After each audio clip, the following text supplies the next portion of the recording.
Le projet est bien parti pour voir le jour. Un des obstacles majeurs a été levé. Il s'agit de l'indemnisation des propriétaires terriens. Et nous allons voir ce reportage de Patrick Sailly, commenté par Charles Tatou. Pas de temps à perdre. Le processus d'indemnisation des propriétaires terriens, condition préalable au démarrage des travaux de construction de nouvel abattoir d'Abidjan, est effectif depuis ce jeudi, comme promis la semaine dernière lors de la signature de convention.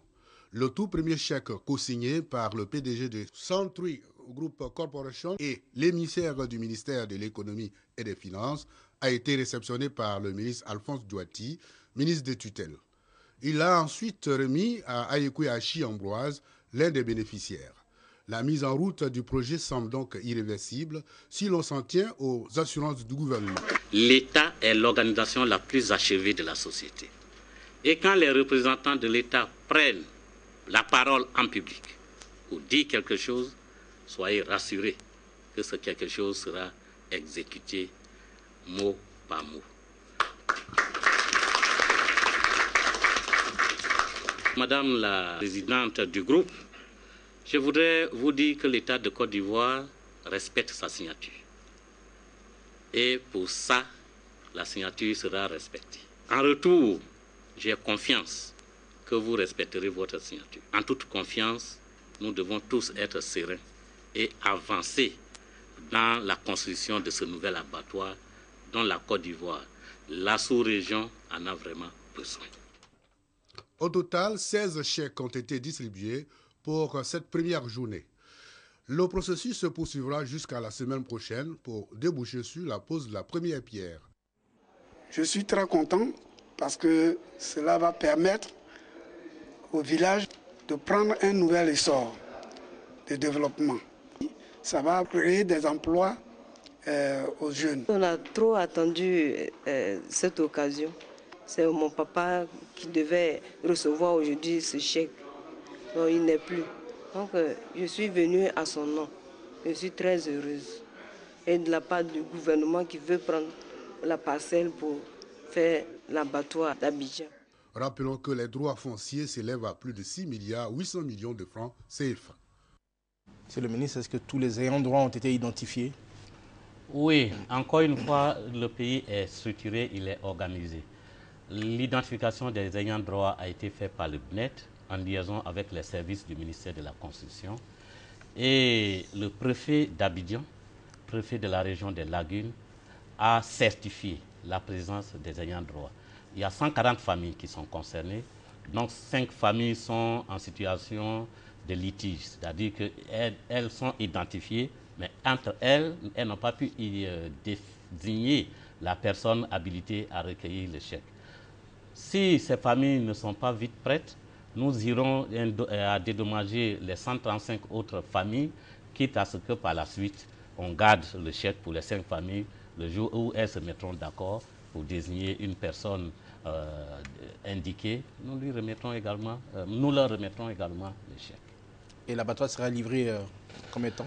La convention indique que les travaux durent 24 mois. Bon, la société nous dit qu'en 16-18 mois, ils peuvent le faire, mais dans ce genre de marché, et comme je l'ai dit, c'est le code des marchés publics qui est toujours appliqué, et le code nous donne un délai de 24 mois, c'est-à-dire de 2 ans. Dans 2 ans, l'abattoir sera livré. Alors, je voudrais, si vous me permettez, ajouter quelque chose. Pendant la construction de cet abattoir, la société nous a fait la promesse d'implanter des abattoirs artificiels, c'est-à-dire que sous forme de bâches, mais de bâches hygiéniques, pour qu'on commence à faire l'abattage des animaux de façon un peu plus propre que ce qui n'a été jusqu'ici. Ces bâches seront donc détruites après que l'abattoir ait été entièrement conçu.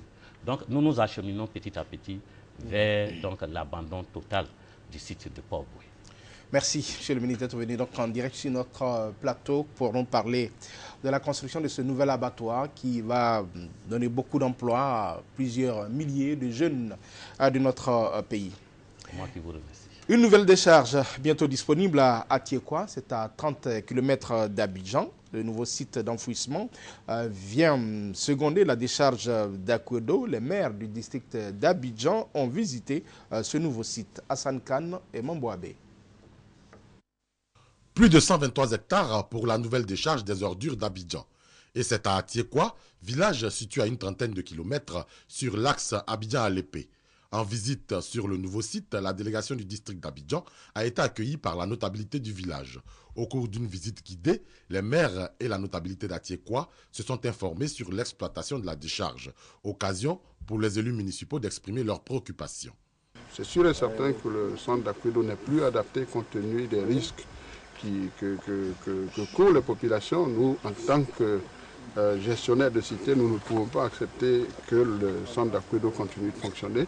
C'est la raison pour laquelle nous sommes ici et assez rapidement nous allons prendre la tâche auprès de nos autorités pour que des solutions alternatives soient trouvées. Et la première alternative, c'est le centre d'enfouissement technique. Et nous sommes là pour cela.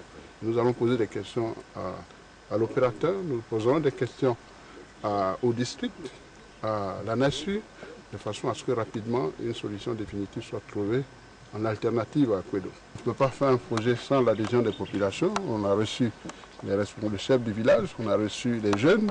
Nous pensons que c'est un projet qui rentre dans la politique de développement du village et ça nous rassure. Un film documentaire sur l'environnement et la gestion des ordures a été projeté en guise de mode opératoire pour cette nouvelle décharge, un peu plus moderne que celle d'Akwedo. L'auto-école, c'est certainement un commerce fleurissant. Il y en a de plus en plus sur le territoire national. Mais parmi ces auto-écoles, nombreuses sont celles qui ne bénéficient pas de l'autorisation préalable de l'État de Côte d'Ivoire. Et pour assainir le milieu, le ministre des Transports a décidé de la fermeture de ces centres de formation. Laurent Seri. Les accidents de la route enregistrés par l'OSER, l'Office de la sécurité routière, sont en grande partie dus au manque d'attention et surtout au non-respect du code de la route. La crise sociopolitique a favorisé la multiplication de maisons d'auto-école qui forment au rabais. Une situation de nature à accroître le nombre d'accidents de la route. Cette tournée d'assainissement du secteur de l'auto-école, entreprise par la Direction générale du transport terrestre, intervient après l'interpellation des responsables d'auto-école qui, malgré tout, continuent d'exercer dans l'illégalité. Rue du Commerce au Plateau, la responsable de cette auto-école a son autorisation, emploie des moniteurs certifiés et dispose de véhicules pour former les candidats au permis de conduire. Les forces de l'ordre qui accompagnent les membres de la commission professionnelle des auto-écoles dans cette tournée vont par contre à Marcory trouver les collaborateurs d'un responsable d'auto-école qui exerce sans aucune autorisation et jusque-là refusaient d'obtempérer. Séance tenante, ils sont sommés de fermer.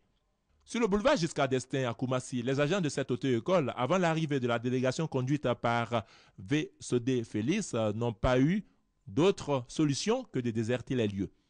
Il n'y a que 18% d'auto-écoles qui sont en règle. Un conducteur qui n'a pas été bien formé est un danger pour lui-même et un danger pour les autres usagers. On se rend bien compte à Abidjan et à l'intérieur du pays aussi qu'il y a de très mauvais comportements dans la circulation et il y a trop d'accidents. Les préfets de police, les maires sont associés à cette lutte contre les auto-écoles qui fonctionnent dans la clandestinité et qui favorisent l'insécurité routière et mènent une concurrence déloyale aux auto-écoles qui payent régulièrement leurs impôts à l'État. Et sur le continent africain, à Madagascar, on a noté aujourd'hui une accalmie, mais une accalmie qui précède peut-être la tempête. L'opposition qui accuse le président Marc Ravalomanane de dérives totalitaires appelle à une nouvelle manifestation demain avec l'annonce de son gouvernement de transition. Le gouvernement, lui, a mis en garde contre ce qu'il appelle les fauteurs de troubles. Les dernières violences à Madagascar, il faut le rappeler, ont fait plus de 100 morts. C'est la fin de cette édition. Merci de votre fidélité. Bonne suite de programme sur notre chaîne. Excellente soirée à tous et à toutes. Bonsoir.